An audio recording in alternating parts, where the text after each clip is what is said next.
ನಮಸ್ಕಾರ ಎಲ್ಲರಿಗೂ ನನ್ನ ಚಾನಲ್ಗೆ ಸ್ವಾಗತ.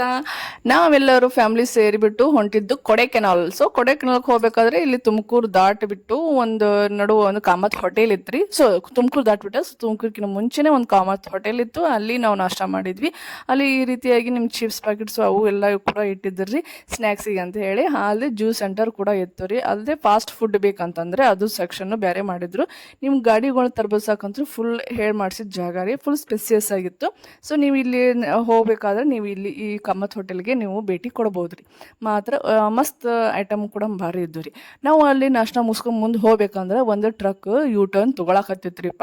ಎಷ್ಟು ದೊಡ್ಡ ಟ್ರಕ್ ಇತ್ತು ಗೊತ್ತನ್ರಿ. ನೋಡ್ರಿ ಅದು ಎಷ್ಟು ದೊಡ್ಡದ ಯೂ ಟರ್ನ್ ತೊಗೊಳಕ್ಕೆ ಎಷ್ಟು ತ್ರಾಸ ತೊಗೊಳಕತ್ತಿದ್ರಿ ಆ ಡ್ರೈವರ್ ಅವ್ರು. ಹೇಳ್ತೇನೆ ನಾನು, ಪಾಪ ಏನೋ ಯೂ ಟರ್ನ್ ತೊಗೊಂಡ, ಆದರೆ ಲಾಸ್ಟಿಗೆ ಒಂದು ಅದೊಂದು ಟಯರ್ ಏನಾಗ್ಬಿಡ್ತು, ಬಸ್ಟ್ ಆಗ್ಬಿಡ್ತ್ರಿಪ್ಪ ಅದ್ರದ್ದು. ನಾವು ಬಸ್ಟ್ ಆಗಿದ್ದು ನೋಡಿ ಭಯ ಆಗ್ಬಿಡ್ತ್ರಿಪ್ಪ. ಅದು ನೋಡ್ದು ಧೂಳು ಎದ್ದು ನೋಡ್ದು ನೋಡಿ ಬಸ್ಟ್ ಆಗ್ಬಿಡ್ತು. ಒಮ್ಮೆ ಅಲ್ಲಿದ್ದವ್ರಿಗೆಲ್ಲ ಗಲಿಬಿಲಿ ಆಗ್ಬಿಟ್ರು. ಸೊ ನೋಡಿ ತುಮಕೂರು ಒಳ್ಳೆ ಕೂಡ ಇದೊಂದು ಫ್ಲೈಓವರ್ ಸ್ಟಾರ್ಟ್ ಆಗ್ಲಿಕ್ಕತ್ತೈತ್ರಿಪ್ಪ. ಅಂದರೆ ತುಮಕೂರು ಆಲ್ಮೋಸ್ಟ್ ಆಲ್ ಡೆವಲಪ್ಡ್ ಸಿಟಿನೇ ಬಿಡಿ ಅದು. ನಾವು ಇವಾಗ ಆಲ್ಮೋಸ್ಟ್ ತಮಿಳ್ನಾಡು ರೀಚ್ ಆಗಿದ್ದೇವೆ ರೀ. ತಮಿಳ್ನಾಡು ರೀಚ್ ಆಗೋಣ ಈ ರೀತಿಯಾಗಿ ನಾವು ಗಿಡಗಳನ್ನ ಏನು ಹಸಿರು ಅಂದ್ರೂ ಕಾಣೋದು ಭಾಳ ಕಡಿಮೆ ಅಂತ ಅಂದ್ಕೊಂಡಿದ್ವಿ. ಸೊ ಹಸಿರು ಏನೋ ಕಾಣ್ತು, ಯಾಕಂದ್ರೆ ಹೂವೆಲ್ಲ ಕಾಣಿದ್ ಕೂಡ ನಮ್ಗೆ ಒಂಥರ ಖುಷಿ ಆಗುತ್ತೆ.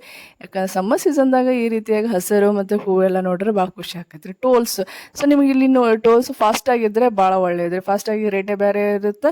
ಆಮೇಲೆ ನೀವು ರೊಕ್ಕ ಕ್ಯಾಶ್ ಕೊಡ್ತೀನಂದ್ರೆ ಅದರ ರೇಟ್ ಜಾಸ್ತಿ ಆಗುತ್ತೆ. ಹಿಂಗೆ ಫಾಸ್ಟಾಗಿ ಹಾಕೊಂಡು ಹೋಗೋದ್ರಿಂದ ಒಳ್ಳೆಯದು. ನಾವು ಆಲ್ಮೋಸ್ಟ್ ಆಲ್ ತಮಿಳ್ನಾಡು ರೀಚ್ ಆಗೇವ್ರಿ ಇವಾಗ. ಸೊ ನೋಡಿದ ನೀವು ರೀಚ್ ಆಗೋಣ ನನಗೆ ಕಂಡಿದ್ದು ಇವೆಲ್ಲ ಗುಡ್ಡ ರೀ, ಪೂರ ಕಲ್ಲಿನ ಗುಡ್ಡ ರೀ. ಮತ್ತು ಇವ್ಯಾವು ಗರ್ಸಿನ ಗುಡ್ಡ ಅಥವಾ ಮನೆಯ ಗುಡ್ಡ ಅಲ್ಲ ರೀಪ. ಸೊ ಇದು ಕಲ್ಲಿನ ಗುಡ್ಡ ಇದ್ದಿದ್ದಕ್ಕೆ ಇಲ್ಲಿ ಟೆಂಪ್ರೇಚರ್ ಅಂತೂ ಭಾಳ ಇತ್ತು ರೀ. Almost 43 degree Celsius. ನಾವು AC ಹಚ್ಕೊಂಡಿದ್ದಂತೆ ಒಳಗೇನೋ ತ್ರಾಸ ಅನ್ನಿಸ್ಲಿಲ್ಲ. ಬಟ್ ನಾವು ಹೊರಗಡೆ ಏನಾರು ನಮ್ಗೆ ಅನಿಸೋ ಮಟ್ಟಿಗೆ ಡಿಗ್ರಿ ನೋಡಿಬಿಟ್ರೆ ಗೊತ್ತಾಗ್ಬಿಡ್ತು ಹೊರಗಡೆ ಎಷ್ಟು ಬಿಸಿಲದ ಅನ್ನೋದು ಗೊತ್ತಾಯಿತು. ನೋಡೋದು ಎಷ್ಟು ದೊಡ್ಡ ಗುಡ್ಡ ಕರೆ ರೀ ಇಲ್ಲೆಲ್ಲ. ಇಲ್ಲಿ ಜನಕ್ಕೆ ಅದಕ್ಕೆ ನೋಡ್ರಪ್ಪ, ಇಲ್ಲಿ ಜನ ಬರೀ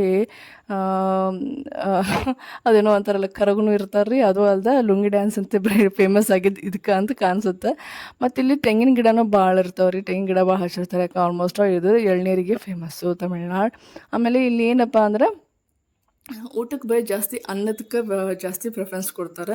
ನೋಡ್ರದು ಇಲ್ಲಿ ಸೈಡಿಗೆ ಅಂತೂ ಹಣ್ಣುಗಳ್ನ ಹೆಂಗೆ ಹಚ್ಚಾರ ಅಂದ್ರೆ ರೋಡ್ ಸೈಡ್ ರೀ ದೊಡ್ಡ ದೊಡ್ಡ ಸ್ಟಾಲ ಹಚ್ಚಾರಿಪ್ಪ. ಮತ್ತು ಏನು ಮುಸಂಬಿ ಹಣ್ಣು ಮತ್ತು ಬನಾನದು ಸಿಗೋದು ಭಾಳ ಕಡಿಮೆ ರೀ ಇಲ್ಲಿ, ಅವೆಲ್ಲ ಇಲ್ಲ. ಮುಸಂಬಿ ಹಣ್ಣಿನ ಒಳಗೆ ವೆರೈಟಿ ಸಿಗ್ತಾವೆ, ಸ್ಟಾರ್ ಫ್ರೂಟ್ ಸಿಗ್ತಾವೆ, ಮತ್ತು ಏನಪ್ಪ ಅದು ಪೇರು ಹಣ್ಣು ಮತ್ತು ಭಾರಿ ಹಣ್ಣು. ಸೊ ಭಾರಿ ಹಣ್ಣು ಇವೆಲ್ಲ ಇರ್ತಾವ್ರಿ. ಇದ್ರಾಗ ಏನು ವೆರೈಟಿ ಇರ್ತಾವಲ್ಲ ಅವೆಲ್ಲ ಇಲ್ಲಿ ಇರ್ತಾವ್ರಿ. ನಾವು ಆಲ್ಮೋಸ್ಟ್ ಆಲ್ ಸೇಲಮ್ ಅನ್ನೋ ಊರು ದಾಟಿದ್ವಿ. ಇದು ಸೇಲಮ್ ಅನ್ನೋ ಊರು ಇದು ಸಿಟಿ. ಸೊ ಈ ಸಿಟಿ ಒಳಗೆ ಏನಾರು ಊಟ ಮಾಡೋಣ ಅಂತ ನೋಡಿದ್ವಿ. ಬಟ್ ಅಲ್ಲಿ ನಮಗೆ ಹೋಟೆಲ್ ಯಾವ ಸಿಗಲಿಲ್ಲ ರೀ ಅಲ್ಲಿ. ಅಂದರೆ ಒಳಗಡೆ ಹೋಗಬೇಕಾಗಿತ್ತು, ನಾವು ಹೋಗೋ ರೂಟ್ ಒಳಗೆ ಅದು ಇರಲಿಲ್ಲ. ಆಯಿತು ಅಂತೇಳಿ ಅದನ್ನ ದಾಟ್ಕೊಂಡು ಬಂದ್ವಿ ಸೇಲಮ್ ಒಳಗೆ ಅನಿಸುತ್ತೆ. ನಾವು ಇದನ್ನು ಊಟ ಮಾಡ್ಲಿಕ್ಕತ್ತೀವಿ ರೀ. ಆಲ್ಮೋಸ್ಟ್ ಅವ್ರು ಬಾಳಿ ಎಲೆ ಒಳಗೆ ಊಟ ಕೊಡ್ತಾರೆ ರೀ. ಒಂದೇ ಚಪಾತಿ ರೀ ಊಟಕ್ಕೆ ಅಂತ ಹೇಳಿದ, ಬೇಡಪ್ಪ ಅನ್ನ ಕಡಿಮೆ ತಿಂತೀವಿ ನಾವು, ನಮಗೆ ಇನ್ನೊಂದು ಚಪಾತಿ ಮಾಡಿಕೊಡು ಅಂತ ಹೇಳಿದ್ರು. ಸೊ ಇನ್ನೊಂದು ಚಪಾತಿ ಕೊಟ್ಟ. ಅಲ್ಲಿ ನಾವು ಸಾಂಬಾರ್ಗೆ ಜಾಸ್ತಿ ಒತ್ತು ಕೊಡ್ತಾರೆ. ಸೊ 3 ಥರ ಸಾಂಬಾರು, 3 ಥರ ಪಲ್ಯ ಕೊಟ್ಟ. ಬಜ್ಜಿ ನೋಡ್ರಿ ಇಟ್ಟಿಟ್ಟು ಅದಾವ ಇವು. ಅಲ್ಲಿ ಊಟ ಮಾಡಿಬಿಟ್ಟು ನಾವು ಬಿಟ್ವಿ ರೀ. ನೋಡೋದು ಇದು ನೀರು ಕಾಣಕತ್ತೈತಲ್ಲ, ಇದು ಕಾವೇರಿ ನದಿ ನೋಡ್ರಿಪ್ಪ. ನೀವು ಹೇಳ್ತೀನಿ ಇಲ್ಲಿ ನೀರು ಕೂಡ ಕಡಿಮೆ ಅದಾವ. ಮತ್ತು ನಮ್ಮ ಬೆಂಗಳೂರು ಸೈಡ್ ನಮ್ಮ ಕರ್ನಾಟಕಕ್ಕೆ ನೀರಿಲ್ಲ ಅಂದಮೇಲೆ ಇವ್ರಿಗೆ ಹೆಂಗೆ ನೀರು ಬಿಡಕ್ಕೆ ಬರುತ್ತೆ. ಸೊ ನಮ್ಗೆ ನೀರು ಬಿಡಕ್ಕೆ ಆಗಲ್ಲ. ಅದು ಅಲ್ಲದೆ ತಮಿಳ್ನಾಡ್ದಾಗ ನೀರಿನ ಸಮಸ್ಯೆ ಅಂತೂ ಜಾಸ್ತಿನೇ ಅದ ರೀ. ಅದಕ್ಕಾಗಿ ಬಾಳಿ ಎಲ್ಲಿ ಕೊಟ್ಟಾರ ಅವರು. ನೋಡ್ರಿ ನಾವು ಇಲ್ಲಿ ಬೆಂಗಳೂರಿಂದ ಹೊಸೂರಿಂದ ಕೃಷ್ಣಗಿರಿ ಅಂತ ಹೇಳಿ, ಕೃಷ್ಣಗಿರಿಯಿಂದ ನೆಕ್ಸ್ಟ್ ಬಂದಿರೋದು ಧರ್ಮಪುರಿ, ಆಮೇಲೆ ಸೇಲಮ್, ಆಮೇಲೆ ದಂಡಿಗುಲ್ ಅಂಥೇಳಿ. ಈ ದಂಡಿಗುಲ್ ಅಂಥೇಳಿ ನಾವು ಏನು ಊರು ಬರ್ತೇವಲ್ರಿ, ಇಲ್ಲಿ ರೈಟ್ ಟರ್ನ್ ತೊಗೊಂಡ್ಬಿಟ್ರೆ ನಾವು ಬರೋದು ಕೊಡೈಕೆನಾಲ್. ನೋಡೋದು ಇದು ಕೊಡೈಕೆನಾಲ್ ರೂಟ್ ರೀ ಇದು. ಕೊಡೈಕೆನಾಲ್ಗೆ ಅಂದರೆ ಘಾಟ್ ಸೆಕ್ಷನ್ ಸ್ಟಾರ್ಟ್. ಸೊ ನೋಡಿದ್ದು ಘಾಟ್ ಸೆಕ್ಷನ್ ಸ್ಟಾರ್ಟ್ ಆಗ್ಯದ. ಆಲ್ಮೋಸ್ಟ್ ಅವ್ರು ನಿಮ್ಗೆ ವ್ಯಾಲೀಸ್ ಎಲ್ಲ ಕಾಣಿಸ್ತಾ ಇದೆ, ಅಂದರೆ ಗುಡ್ಡಗಾಡು ಪ್ರದೇಶ ನಿಮ್ಗೆ ಕಾಣಿಸ್ಲಿಕ್ಕತ್ತದ. ಗ್ರೀನ್ ಅಂತೂ ಕಾಣಿಸುತ್ತೆ, ಫುಲ್ ಗ್ರೀನಿ ಆಗಿತ್ತು. ಅದು ಅಲ್ಲದೆ ಟೆಂಪ್ರೇಚರ್ ಕೂಡ ಭಾಳ ಕಡಿಮೆ ಐತೆ ರೀ. ಅಷ್ಟು 43 ಡಿಗ್ರಿ ಸೆಲ್ಸಿಯಸ್ ಅಲ್ಲಿದ್ದಾಗ ಸೇಲಮ್ದಲ್ಲಿ. ಸೊ ಇಲ್ಲಿ ಬಂದು ಕೂಡ 28 ಡಿಗ್ರಿ ಇಳೀತು. ಇನ್ನು ನಮ್ಮ ಕೊಡೈಕೆನಾಲು 18 ಕಿಲೋಮೀಟ್ರ್ ಇತ್ತು ರೀ. ಅಷ್ಟರೊಳಗೆ ನಮಗೆ 28 ಡಿಗ್ರಿಗೆ ಬಂದ್ವಿ.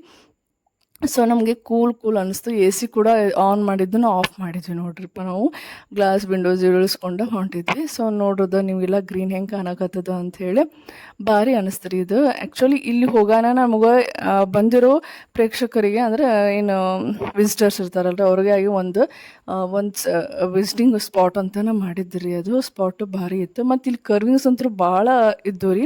ಆಲ್ಮೋಸ್ಟ್ ಅವ್ರು ನೀವು ಎಕ್ಸ್ಪೀರಿಯನ್ಸ್ ಡ್ರೈವರ್ ಇದ್ದರೆ ಕರ್ಕೊಂಬರ್ರಿ. ಮತ್ತು ಗಾಡಿಗಳು ಸ್ವಲ್ಪ ಹೊಸವಿದ್ದರೆ ಇದ್ರೆ ಚಲೋದ್ರಿ. ಯಾಕಂದರೆ ಇವು ಗಾರ್ಡ್ ಸೆಕ್ಷನ್ ಆಗುತ್ತಲ್ರಿ, ಮತ್ತು ಒಮ್ಮೆ ಬಂದು ಬಿದ್ದುಬಿಡ್ತಾವೆ. ಇಲ್ಲಿ ಒಂದು ವ್ಯೂ ಪಾಯಿಂಟ್ ಇತ್ತು, ಹೀಗಾಗಿ ಅಲ್ಲಿ ವ್ಯೂ ಪಾಯಿಂಟ್ ನೋಡೋಕಂತ ಹೇಳಿದ್ವಿ. ನಾವು ಫಸ್ಟ್ ಸ್ವಾಗತ ಮಾಡಿದ್ವಿ ಆಂಜನೇಯ. ನೋಡೋದು ಇಲ್ಲಿ ಮಂಗೆಗಳು ಜಾಸ್ತಿ ಇದಾವ್ರಿಪ್ಪ ಇಲ್ಲಿ. ಮತ್ತು ಇಳೆನ ಒಂದು ಯಾವುದೋ ತಮಿಳಿನ ಹಾಡು ಹಚ್ಚಿದ್ರು, ನಮ್ಗಂತೂ ಚೂರು ಅರ್ಥ ಆಗಲೇ ಇಲ್ಲ ಬಿಡ್ರಿಪ್ಪ ಅಲ್ಲಿ.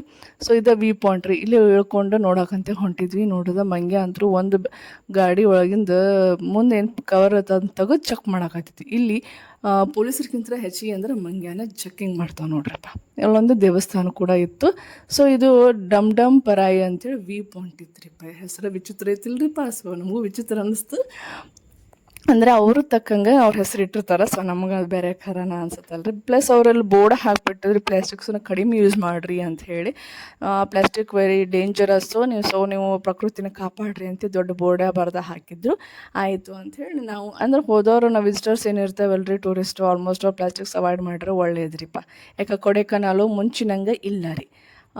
ನೋಡ್ರದ್ದು ಇಲ್ಲೊಂದು ವ್ಯೂ ಪಾಯಿಂಟ್ ನೋಡಲಿಕ್ಕೆ ಅಂತ ಹೇಳಿ ಸ್ಟೇರ್ಕೇಸ್ ಮಾಡಿದ್ರು. ಆಯಿತು ಅಂತೇಳಿ ಹತ್ತು ಮೇಲ್ಗಡೆ ನೋಡಿದ್ವಿ. ವ್ಯೂ ಪಾಯಿಂಟ್ ಅಂದ್ರೆ ಮಸ್ತ್ ಕಾಣಕತ್ತಿದ್ರಿ. ಇದು ನೀವು ಮೊಬೈಲಲ್ಲಿ ನೋಡೋದಕ್ಕಿಂತ ನೀವು ಅಲ್ಲಿ ಹೋಗಿ ನೋಡೋದು ಭಾಳ ಚೇಂಜ್ ಆಗುತ್ತೆ ರೀ. ನಿಮಗೆ ಏನು ವೈಟಿಶ್ ಕಾಣಕತ್ತದಲ್ಲ ಮೇಲ್ಗಡೆ, ಅದೆಲ್ಲ ಮಂಜೂರಿ. ಎಷ್ಟು ತಣ್ಣನ ಗಾಳಿ ಬರಾಕತ್ತಿತ್ತು ಗೊತ್ತೇನ್ರಿ, ಮಸ್ತ್ ಗಾಳಿ ಬರಾಕತ್ತಿತ್ತು. ಒಳ್ಳೆ ಐಸ್ ಬಂದು ನಮಗೂ ಮೇಲೆ ಬಿದ್ದು ಹೊಂಟೈತೆ ಅನ್ನೋರ್ಗತಿ. ಎಷ್ಟು ಮಸ್ತ್ ಕಾಣಕತ್ತಿತ್ತು, ಭಾರಿ ಚಲೋ ಅನ್ನಿಸ್ತ್ರಿ ನಮ್ಗೆ. ಸೊ ನೀವು ಇಲ್ಲಿ ಕೊಡೈಕೆನಾಲ್ಗೆ ಬರಲೇಬೇಕು ನೋಡ್ರಿಪ್ಪ. ನನ್ನ ಪ್ರಕಾರ ಈ ಗ್ರೀನ್ರಿ ಎಲ್ಲ ನೋಡ್ಕೊತ ನಿಂತ್ರೆ ನಮ್ಗೆ ಟೈಮ್ ಹೋಗಿದ್ದ ಗೊತ್ತಾಗಲ್ಲ, ಅಷ್ಟು ಚಂದ ಗ್ರೀನ್ರಿ ಇತ್ತರಿಪ್ಪ ಇದು. ಪ್ಲಸ್ ನಾವು ಹೋಗೋದು ಇನ್ನೂ ಸ್ವಲ್ಪ ದೂರ ಇತ್ತು, ಆಲ್ಮೋಸ್ಟ್ ಇನ್ನೊಂದು 16 ಕಿಲೋಮೀಟ್ರ್ ಏನೋ ಇತ್ತು. ಗುಡ್ಡಗಾಡು ಪ್ರದೇಶ ಅಲ್ರಿಪ್ಪ, ಟೈಮ್ ಸಾಗೋದಿಲ್ಲ ನೋಡ್ರಿ. ಬಸ್ ಬರಾಗತ್ತಲ್ಲ ಅದ ರೂಟ್ನಾಗ ನಾವು ಮೇಲೆ ಏರಿ ಹೋಗಬೇಕು. ಈಗ ಗುಡ್ಡ ಅಲ್ಲದೆ ನೆಕ್ಸ್ಟ್ ಗುಡ್ಡಕ್ಕೆ ಹೋಗಬೇಕು. ಹೀಗಾಗಿ ನಾವು ಅದನ್ನಷ್ಟು ನೋಡ್ಕೊಂಡ್ಬಿಟ್ಟು ಅಲ್ಲಿಂದ ಜಾಗ ಖಾಲಿ ಮಾಡಿದ್ದೀವಿ ರೀಪ್ಪ. ನೋಡ್ರಿ ಆಲ್ಮೋಸ್ಟ್ ಒಂದು 5:30 ಏನೋ ಆಗಿತ್ತು ರೀ ನಾವು. ಸೊ ಅಷ್ಟು ಟೈಮ್ ಆಗಿತ್ತು ನೋಡಿ. ಸನ್ಸೆಟ್ ಆಗೋ ಟೈಮು ಕೂಡ ಇತ್ತು. ಮತ್ತು ಕೊಡೈಕೆನಾಲ್ ಹತ್ರ ಇದೊಂದು ಸಣ್ಣ ಒಂದು ಹಳ್ಳಿ ರೀ. ಈ ಹಳ್ಳಿ ಒಳಗೆ ನೋಡಿದ್ರೆ ನೀವು ಬಾಟಲ್ ಕಂಡಿದ್ದು ರೀ, ನೇತು ಹಾಕಿದ್ದು ಎಲ್ಲ 5 ಲೀಟ್ರ್ ಬಾಟಲ್ ರೀ. ಇಲ್ಲಿ 1 ಲೀಟ್ರ್ ಬಾಟಲ್ ಆಗಲಿ 2 ಲೀಟ್ರ್ ಬಾಟಲ್ ಆಗಿ ನಿಮಗೆ ಸಿಗಲ್ಲ. ಯಾಕಂದರೆ ಇಲ್ಲಿ ಪ್ಲಾಸ್ಟಿಕ್ ವೇಸ್ಟೇಜ್ನ ಕಡಿಮೆ ಮಾಡಲಿಕ್ಕೆ ಅವ್ರು ಆ ರೀತಿಯಾಗಿ ಮಾಡಿದ್ರಿ. 5 ಲೀಟ್ರ್ ಬಾಟಲ್ ಆದರೆ ನೋಡಿ ತೊಗೊಳ್ತಾರೆ. ಪ್ಲಸ್ 1 ಲೀಟ್ರ್ ಬಾಟಲ್ ಆದರೆ ಏನು ಮಾಡುತ್ತೆ, ಎಲ್ಲರೂ ಒಂದೊಂದು ಕೈ ಹಿಡ್ಕೊಂಡು ಎಲ್ಲರೂ ವೇಸ್ಟ್ ಮಾಡಿಬಿಡ್ತಾರೆ, ಕುಡಿದು ಅಲ್ಲೆಲ್ಲೇ ಬಗೆದು ಬಿಡ್ತಾರೆ ಅಂಥೇಳಿ ಅದನ್ನೊಂದು ಇಲ್ಲಿ ಗೌರ್ಮೆಂಟ್ ಸೊ ಕಡಿಮೆ ಆಲ್ಮೋಸ್ಟ್ ಆಲ್ ಪ್ಲಾಸ್ಟಿಕ್ನ ಬ್ಯಾನ ಮಾಡಿಬಿಟ್ಟಿದೆ. ನಾವು ಕೊಡೈಕೆನಾಲ್ ರೀಚ್ ಆದ್ವಿ. ರೀಚ್ ಆಗೋಣ ನೋಡೋದು ನಮಗೊಂದು ದೇವಸ್ಥಾನ ಸಿಕ್ತು. ಆ ದೇವಸ್ಥಾನ ಯಾವುದಾದ್ರು ಗೊತ್ತಿಲ್ಲ, ಬಟ್ ಅಲ್ಲಿ ಗೋಪುರಗಳು ಮಾತ್ರ ಮಸ್ತ್ ಮಾಡಿದ್ರಿ. ಎಲ್ಲ ಸಣ್ಣ ಸಣ್ಣ ಗುಡಿ ಇದ್ರೂ ಕೂಡ ಗೋಪುರಗಳಂತೂ ಭಾಳ ವಿಸ್ಮಯವಾಗಿ ಮಾಡಿರ್ತಾರೆ. ಪ್ಲಸ್ ನೀವು ಗುಡಿ ಎಷ್ಟು ನೋಡ್ತೀರ ಅಷ್ಟೇ ಚರ್ಚ್ಗಳು ಕೂಡ ಕಾಣ್ತಾರೆ ನಿಮಗೆ. ಹೆಚ್ಚಿಗೆ ಅಂದರೆ ಇಲ್ಲಿ ಮಂಗ್ಯಗಳು ಜಾಸ್ತಿ ರೀ, ನಾಯಿಗಳು ಕಡಿಮೆ ರೀ. ನಾನು ನೋಡೇ ಇಲ್ಲಪ್ಪ ನಾಯಿಗಳು, ಒಂದನೇ ಎರಡನ್ನ ನಾಯಿಗಳು ನೋಡಿದೆ. ನಾಯಿಗಳೇ ಕಡಿಮೆ ನೋಡಿದೆ. ಒಂದು ಬಸ್ ಪಾಪ ಕೆಟ್ಟ ನಿಂತ್ಬಿಟ್ಟಿತ್ತು. ಯಾಕಂದರೆ ಗಾರ್ಡ್ ಸೆಕ್ಷನ್ ಆಗುತ್ತಲ್ರಿ, ಕಾಲು ಬಿಟ್ಟಿರ್ತದೆ ಎಂಜಿನ್ನು. ಸೊ ಅದನ್ನು ಡಿಕ್ಕಿ ಓಪನ್ ಮಾಡ್ಕೊಂಡು ನಿಂತಾರೆ ನೋಡ್ರಿಪ್ಪ. ಇಲ್ಲೊಂದು ತಾಸು ಗಂಟ್ಲೆ ನಿಂದಿರಬೇಕು ಅವ್ರಿಗೆ. ಸೊ ಅದಕ್ಕೆ ಹೇಳಿದ್ದು ಗಾಡಿಗಳು ಹೊಸವಿದ್ರೆ ಅನುಕೂಲ ಆಕೈತಿ. ನಮ್ಮ ಗಾಡಿ ಅಂತೂ ಎಲ್ಲಿ ಕೈ ಕೊಡಲಿಲ್ಲ. ಆಲ್ಮೋಸ್ಟ್ ಆಲ್ ನಾವು ಕೊಡೈಕೆನಾಲ್ ನೋಡಿದ್ರೆ ರೀಚ್ ಆದ್ವಿ. ರೀಚ್ ಆಗೋದಕ್ಕೆ ನಾವು ಅಲ್ಲಿ ಫಸ್ಟ್ ಬೋರ್ಡ್ ನೋಡಿದ್ವಿ, ಕೊಡೈ ಹೋಮ್ ಸ್ಟೇ ಅಂತ ಇತ್ತು. ಆಯಿತು ಅಂಥೇಳಿ ನೋಡೋಣ ಅಲ್ಲಿ ರೂಮ್ಗಳು ಹೆಂಗೆ ಅದಾವ ಅಂಥೇಳಿ ಹೋದ್ವಿ ನೋಡಲಿಕ್ಕೆ. ಸೊ ಆಲ್ಮೋಸ್ಟ್ ಅದು ಚಲೋ ಇತ್ತು. ಇದು ಅದ್ರ ಪಕ್ಕದಲ್ಲೇ ಒಂದು ವ್ಯಾಲಿ ರೆಸಾರ್ಟ್ ಅಂತ ಇತ್ತು. ಆ ರೆಸಾರ್ಟ್ ಅಂದಮೇಲೆ ಆಲ್ಮೋಸ್ಟ್ ರೇಟು ಜಾಸ್ತಿ ಇರುತ್ತೆ. ಇಲ್ಲಿ ನಿಮ್ಗೆ ರೆಸಾರ್ಟು ಮತ್ತು ಹೋಮ್ ಸ್ಟೇ ಸಿಗುತ್ತೆ, ಮತ್ತು ಲಾಡ್ಜ್ಗಳು, ಆಮೇಲೆ ವುಡನ್ ಹೋಮ್ಸು ಕೂಡ ಸಿಗ್ತವೆ. ಅವ್ರ ರೇಟು ಅವ್ರ ಮೇಲೆ ಡಿಪೆಂಡ್ ಆಗಿರ್ತದೆ. ಕೆಲವೊಂದಂತರೂ 4,500, 3,500, 5,500 ತನಕನೂ ಇರ್ತಾವೆ ರೀ. ನಾವು ಇದನ್ನು ತೊಗೊಂಡಿದ್ದು ರೇಟು 2,000 ರೂಪಾಯಿ ಇತ್ತು. ಸೊ ಇಲ್ಲಿ ನಿಮಗೆ ಬೇಕಂದರೆ ಊಟದ ವ್ಯವಸ್ಥೆ, ನಾಷ್ಟಾ ವ್ಯವಸ್ಥೆ ಅವರು ಸಪ್ರೇಟಾಗಿ ಮಾಡ್ತಾರೆ. ಮಾಡಿದ್ರು ಅದು ಸಪ್ರೇಟಾಗಿ ಅಮೌಂಟ್ ಇರುತ್ತೆ. ಸೊ ನಾವು ನೋಡಲಿಕ್ಕೆ ಅಂತೇಳಿ ಹೋದ ರೂಮು ಚಲೋ ಇತ್ತು ರೀ. ರೂಮು ಒಂದು ಎಂಟ್ರೆನ್ಸಿಗೆ ಒಂದು ಸೋಫಾ ಹಾಲ್ ಕೊಟ್ಟಿದ್ರು. ಆಮೇಲೆ ನಡುವೆ ಇದು ಬೆಡ್ ಒಂದಿತ್ತು, ಒಂದು ಬೆಡ್ಡು, ಆಮೇಲೆ ಅಟ್ಯಾಚ್ ಬಾತ್ರೂಮ್ ಕೂಡ ಇತ್ತು. ಆಮೇಲೆ ಕಬೋರ್ಡ್ಸು ಕೂಡ, ಮಿರರ್ಸು ಎಲ್ಲ ಕೂಡ ಚಲೋ ಇತ್ತು ರೀ. ನಮಗೇನಿದು ರೂಮು ಚಲೋ ಅನ್ನಿಸ್ತು. ಯಾಕಂದ್ರೆ ಹೋಮ್ ಸ್ಟೇ ಅಂದಮೇಲೆ ಇದೇ ಥರನೇ ಇರಬೇಕಲ್ಲ, ಮನೆ ಥರ ಇರಬೇಕಲ್ಲ. ಸೊ ಆ ರೀತಿಯಾಗಿತ್ತು. ಸ್ಪೇಸಿಯಸ್ ಆಗಿ ರೂಮ್ ಇತ್ತು ರೀ. ಇದು ಭಾಳ ಕಂಫರ್ಟಬಲ್ ಆಗಿತ್ತು, ನಮಗೆ ಇಷ್ಟ ಆಯ್ತು. ಸೊ ಆಯಿತು ಇದೇ ಇರಲಿ ಅಂಥೇಳಿ ಇದನ್ನ ಬುಕ್ ಮಾಡಿದ್ವಿ ರೀ ನಾವು. ಆಲ್ಮೋಸ್ಟ್ ಆಲು ನಾವು 2,500 ಅಂತ ಹೇಳಿದ್ರು, ಬಟ್ ನಾವು 2,000ಕ್ಕೆ ಅಂಥೇಳಿ ಹೊಂದಿಸಿದ್ವಿ. ಇದೆ ನೋಡ್ರಿಪ್ಪ, ಹೊರಗಡೆ ಬಂದರೆ ಈ ರೀತಿ ಬೆಳಗ್ಗೆ ವ್ಯೂಸ್ ಚಲೋ ಸಿಗುತ್ತೆ ಅನ್ನೋ ಕಾರಣಕ್ಕೆ ನಾವು ಇಲ್ಲಿ ಹೊರಗೆ ತೊಗೊಂಡ್ವಿ. ಇಲ್ಲಾಂದ್ರೆ ಏನಾಗುತ್ತೆ, ಲಾಡ್ಜ್ಗಳಿಗೆ ಅಂದರೆ ಸುತ್ತಲೂ ಕವರೇ ಇರುತ್ತೆ, ಏನು ಕಾಣಲ್ಲ. ಹೀಗಾಗಿ ಬೇಡಪ್ಪ ಅಂಥೇಳಿ ನಾವು ಊರ ಹೊರಗೆ ಇದೊಂದು ತೊಗೊಂಡ್ವಿ. ನೋಡ್ರಿ ನನ್ನ ಮಗ ಅಂತೂ ನಮ್ಮ ಮನೆಯವರು ಕಾರ್ ಪಾರ್ಕಿಂಗ್ ಮಾಡ್ಲಿಕ್ಕೆ ಹೋಗಿದ್ದಾರೆ. ಇವರ ನೋಡ್ರಿಪ್ಪ ಇಲ್ಲಿ ಮ್ಯಾನೇಜರು. ಆಲ್ಮೋಸ್ಟ್ 6:15 ಆಗಿತ್ತು ರೀ ನಾವು ಕೊಡೈಕೆನಾಲ್ ರೀಚ್ ಆದಾಗ. ಇವಾಗ ತೋರಿಸ್ತೇನೆ ರೀ ನಿಮ್ಗೆ. ಈಗ 7:30 ಆಗ್ಯದ.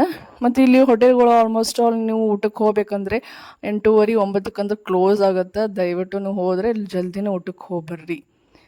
ಮತ್ತು ನೀವು ಕೆಲವೊಂದು ಹೋಟೆಲ್ಗಳು ಚಲೋ ಇರ್ತಾವೆ. ಹಿಂಗಾಗಿ ಅವತ್ತು ನೈಟ್ ರೈಸ್ ಸಿಗುತ್ತೆ. ಕೆಲವೊಂದು ಚಲೋ ಹೋಟೆಲ್ಗಳು ಮೀಡಿಯಮ್ ಸಿಂಪಲ್ ಇದ್ದರೆ ಅವ್ರು ಮಧ್ಯಾಹ್ನ ಏನಾರು ರೈಸ್ ಜಾಸ್ತಿ ಮಾಡಿದರೆ ಉಳಿದಿದ್ರೆ ಅದನ್ನು ನೈಟ್ ಕೊಡ್ತಾರೆ ನಿಮ್ಗೆ.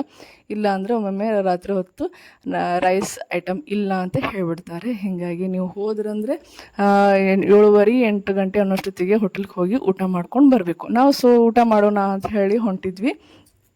ಗೂಗಲ್ ಸರ್ಚ್ ಮಾಡಿದಾಗ ಅದು ಒಂದು ಹೋಟೆಲ್ ಸಿಕ್ತು, ದ ಹ್ಯಾಮಿಸ್ ಅಂತ ಹೇಳಿ ಬಂತು. ಸೊ ಚಲೋ ಇರ್ಬೋದು ಹೋಟೆಲು ಅಂಥೇಳಿ ನಾವು ಹೋದ್ವಿ ರೀಪ್ಪ. ಭಾರಿ ಇತ್ತು ಅಂಥೇಳಿ ಹೋದ್ವಿ. ಆ್ಯಕ್ಚುಲಿ ಚಲೋನೇ ಇತ್ತು ಬಿಡ್ರಿ ಹೋಟೆಲು. ಇಲ್ಲಿ ನೋಡಿರ್ತಾ ಈ ಥರ ಹಣ್ಣುಗಳ್ನ ಇಟ್ಟಿರ್ತಾರೆ, ಬಾರಿ ಹಣ್ಣು, ಗಜ್ರಿ ಎಲ್ಲ ತಿನ್ನಲಿಕ್ಕೆ ಅಂಥೇಳಿ.